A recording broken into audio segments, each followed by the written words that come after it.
Olha aí os pais, então, a grande dica que o Dr. Petit está passando para a gente em relação a essa questão da ventilação. E eu vou aproveitar, Dr. Petit, fazer mais uma pergunta em relação à questão do clima seco. O senhor falou bem da inversão térmica, né, que em relação a poluentes, e a questão da umidade, que muito se fala, né, que o grau de umidade está baixo, índices aqui não respeitam aquele índice mínimo da Organização Mundial de Saúde. Gostaria que o senhor abordasse um pouquinho essa questão do ar seco e da falta de umidade.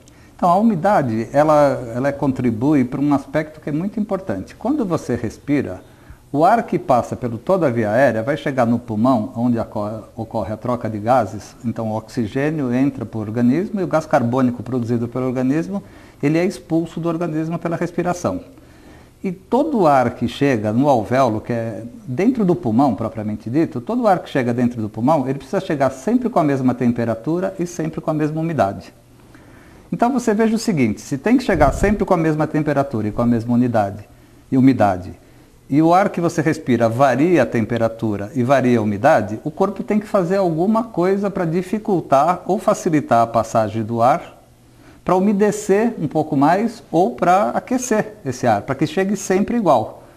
Enquanto que, se o ar está quente do lado de fora, você dilata toda a sua via aérea, e se o ar está úmido, também você dilata toda a sua via aérea e o ar chega lá úmido e quente. Se está frio fora, você tem que usar mecanismos, então você vai dificultar a passagem do ar, isso fazendo com que entupa o nariz, com que o brônquio feche, com que aumente a produção de catarro para dificultar a passagem. E ao dificultar a passagem, então há uma troca com o organismo do ar que está seco, com o corpo que tem água para receber a água que está faltando. Então essas medidas que a gente recomenda habitualmente, de pôr um pano úmido ou um prato contendo água, são muito importantes para que umedeça o ambiente que a criança está, dessa forma trocando a umidade que está no prato d'água ou na toalha molhada no quarto, passando por o ambiente e a criança respirando um ar com melhor qualidade de umidade e temperatura também. Agora eu pergunto ao senhor o seguinte, muito se fala em asma, né? Que nessa época, inclusive, vários meios de comunicação falam a respeito da asma. Eu queria que o senhor falasse um pouquinho disso. Quando e como pensar em asma? Então, a asma é uma situação um pouco difícil de fazer diagnóstico. Para você ter uma ideia, 50% das crianças até 3 anos de idade vão ter um episódio de chiado no peito. Esse episódio de chiado no peito ele pode ser confundido com asma. Algumas vezes as crianças chiam nesse período da vida, porque elas têm uma doença respiratória, no geral, que começa alta, desce, vai um pouco para o brônquio, produz esse monte de catarro, e o indivíduo pensa que a criança está com bronquite ou que está com asma. E nem sempre é. O fato é que assim, a gente vai ter a possibilidade de pensar mais em asma ou menos em asma, na criança pequena especialmente, quando um dos pais é portador de asma, ou os dois, então aumenta a chance da criança ser asmática. Quando ela tem associadamente questões de pele, como eczema, alergias alimentares, e tem sinais de coceira no nariz, coceira nos olhos, que caracteriza a rinite e a conjuntivite alérgica. E algumas vezes, quando come algum alimento, isso desencadeia uma crise de chiado no peito. Para essas crianças, então, que têm alergia muito bem documentada na pele ou alimentar, ou que sempre que entra em contato com determinado produto, ela chia o peito, para essa é mais fácil. Para a criança pequenininha é muito mais difícil. O bebezinho até 3 anos de idade, ele vai ter episódios de chiado no peito que vão ser tratados praticamente com os mesmos remédios para aliviar os sintomas, entretanto, nem sempre isso é asma. A maioria dessas crianças chega depois dos 3 anos de idade e não chia mais. Os que chiam por desencadeantes alérgicos, por exemplo, poeira, mofo, grama, pelo de animal, essas a gente pode caracterizar como asma. E teriam algumas medidas para prevenção, Dr. Petit? As medidas são muito importantes e assim, uma parte da doença ela é causada por uma base genética que a gente herda. Uma outra parte da doença é causada por exposição a determinados desencadeantes. Então, eu vou ter que tratar o desencadeante. Eu costumo falar para as mães que uma pessoa nasce para ser gorda, ela vai ser gorda só se comer muito.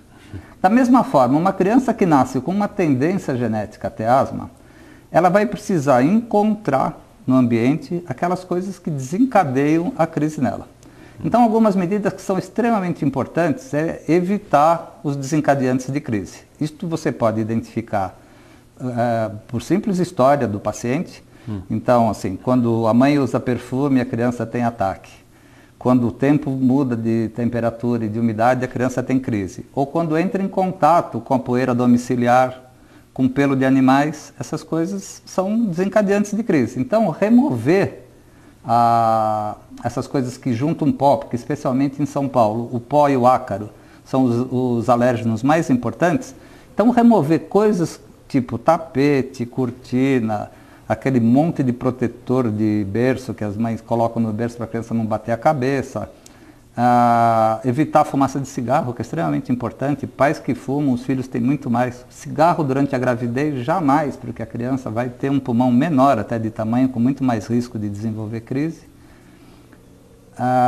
Uma dieta, o aleitamento materno, ele é sabido proteger as crianças de ter alergia, tanto alimentar quanto respiratória. Então é fundamental. Existe hoje uma incidência, uma prevalência aumentada, quer dizer, um aumento do número de casos de asma por conta de mudança de dieta. As pessoas quase não comem mais frutas, verduras que têm ação antioxidante. Então, acaba que a criança tem uma coisa que os médicos chamam de estresse oxidativo, que inflama, de fato, a via aérea por questões dietéticas.